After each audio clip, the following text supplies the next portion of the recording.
Do you know many people are having trouble with managing the secondary hard drive in their HP EliteBook 8770w laptops? Don't worry.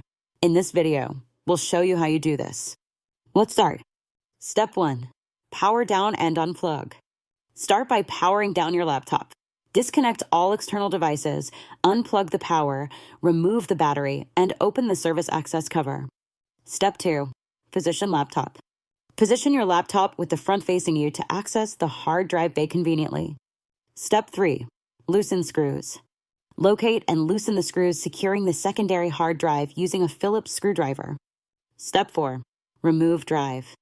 Slide the hard drive to the right to disconnect it from the port, then lift it out carefully. Step 5. Reinstall drive. To reinstall, insert the drive back into its bay, secure the screws, replace the cover, and reconnect the battery and power. By following these steps, you should now be able to manage your secondary hard drive effortlessly. Still need help? Visit our website for the complete manual. There you will also find questions and answers from other HP users. Did you find this video helpful? By subscribing, you help us continue to answer users' questions. So, subscribe to our channel.